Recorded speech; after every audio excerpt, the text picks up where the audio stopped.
Kompetensi dasar dalam pembelajaran ini yaitu mendeskripsikan ciri-ciri, struktur, replikasi, dan peranan virus bagi kehidupan.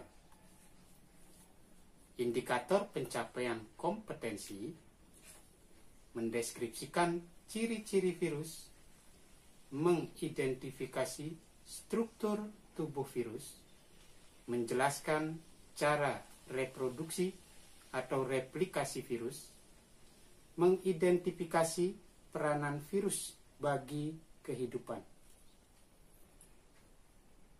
Ciri-ciri virus bersifat aseluler, berukuran 20-300 milimikron. Jadi ukuran virus ini sangat kecil sekali. Memiliki salah satu asam nukleat, bisa berupa DNA atau RNA, berupa hablur atau kristal. Nah, inilah yang menyebabkan virus dikatakan sebagai benda mati. Nah, tadi memiliki salah satu asam nukleat, DNA atau RNA. Jadi, di satu sisi dia bersifat hidup, di satu sisi bersifat mati. Nah, sehingga virus ini dikatakan sebagai makhluk hidup peralihan. Bentuk virus itu sangat beragam. Ada oval, silinder, polihedral, bahkan ada yang kompleks. Kemudian asam nukleatnya diselubungi oleh kapsid. Perhatikanlah struktur virus berikut ini. Struktur virus yang kita gunakan kali ini yaitu struktur virus T atau bakteriofag, di mana strukturnya dapat kita jabarkan sebagai berikut. Kapsid, asam nukleat, leher, selubung ekor, serabut ekor, papan dasar, dan jarum penusuk. Perkembangan biakan virus disebut juga dengan istilah replikasi. Replikasi virus mengalami dua siklus, yaitu siklus secara litik dan siklus secara lisogenik. Nah, pertama kita bahas siklus secara litik. Siklus secara litik ini terjadi karena proses replikasi ini menghancurkan sel inang. Nah, perhatikanlah gambar berikut. Yang pertama terjadi proses absorpsi, di mana bakteriofag akan melekat pada bakteri. Tahap kedua terjadi proses penetrasi atau infeksi, di mana fag DNA akan masuk ke dalam sel inang, kemudian DNA ini akan diuraikan. Tahap selanjutnya adalah sintesis, yaitu terbentuknya DNA fag baru menggunakan nukleotida milik DNA inang. Tahap selanjutnya adalah perakitan, di mana sel inang akan melakukan transkripsi dan translasi DNA fag untuk menghasilkan protein fag. Nah, ini proses perakitan akan terjadi. Nah, sampai proses perakitan fag baru selesai. Masuklah ke tahap lisis, di mana enzim fag ini akan menyebabkan sel inang pecah atau lisis. Nah, fag baru yang terbentuk ini akan dilepaskan untuk memulai siklus yang baru. Dalam artian fag baru yang terbentuk ini bisa menginfeksi sel inang yang lain. Siklus yang kedua itu adalah siklus lisogenik, di mana terjadi penggabungan dengan sel inang. Tahapannya sama, yaitu ada absorpsi, yaitu bakteriofag akan melekat pada bakteri, kemudian terjadi penetrasi, fag DNA masuk ke dalam sel inang, kemudian DNA akan diuraikan.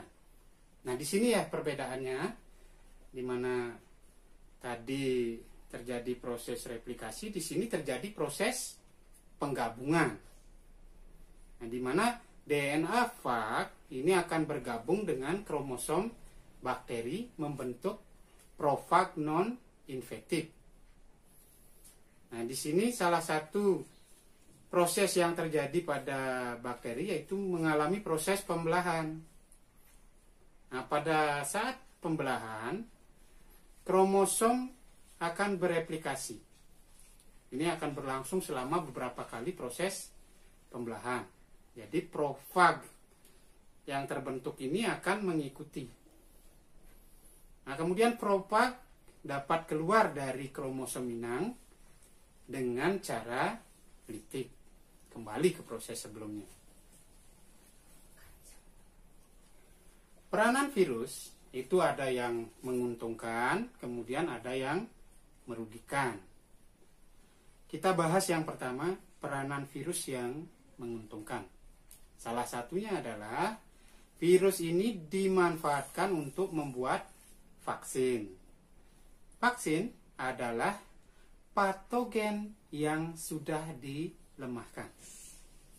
Tujuan pemberian vaksin yaitu untuk meningkatkan antibodi di dalam tubuh. Makanya pada saat kita balita dilakukan proses imunisasi. Nah, tujuannya adalah untuk meningkatkan antibodi di dalam tubuh. Nah, sehingga tidak mudah terserang oleh penyakit. Contoh vaksinnya antara lain itu ada MMR.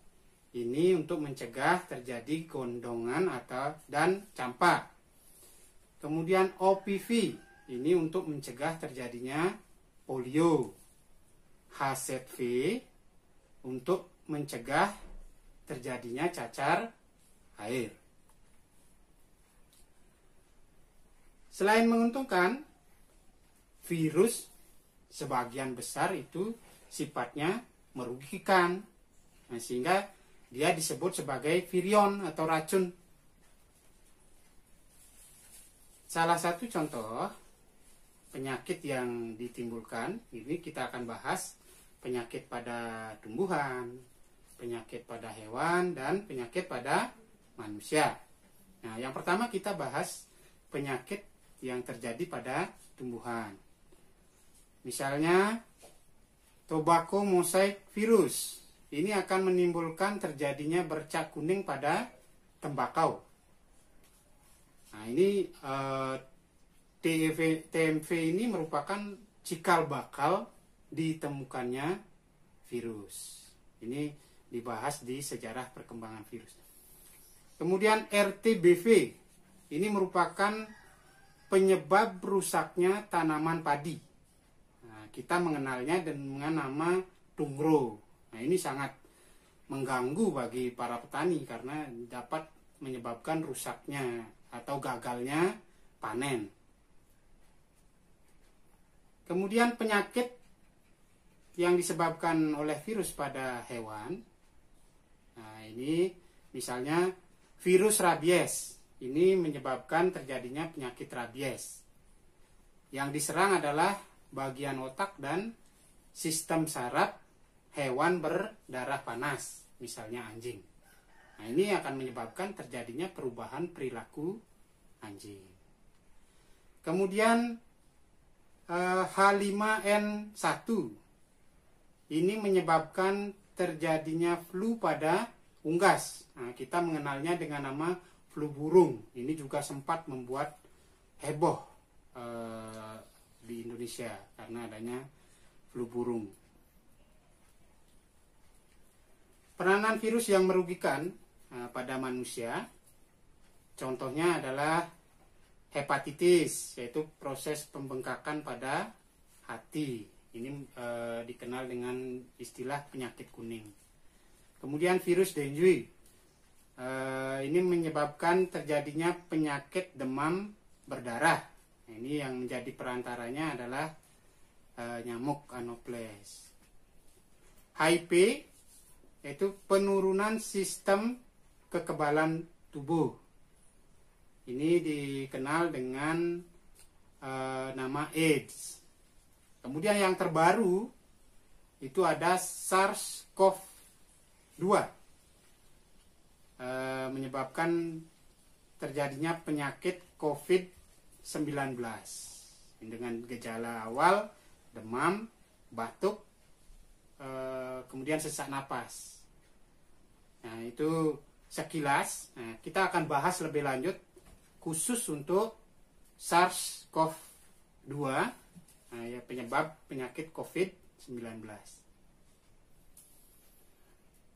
Penyebab COVID-19 yaitu SARS-CoV-2, di mana cara penularannya menghirup percikan ludah atau droplet penderita, kemudian memegang mulut atau hidung tanpa mencuci tangan setelah menyentuh benda terkontaminasi. Nah, inilah jawaban dari pertanyaan kita pada awal tadi. Kenapa kita harus cuci tangan yang rajin? Kenapa harus pakai masker? Nah, inilah jawabannya. Karena mudah tertular melalui percikan ludah atau droplet. Nah, jadi usahakan kita rajin cuci tangan, kemudian gunakan masker. Nah, jika batuk kita tidak bawa sapu tangan, gunakanlah sikunya. Kemudian cara penularan yang berikutnya yaitu melalui kontak langsung dengan penderita.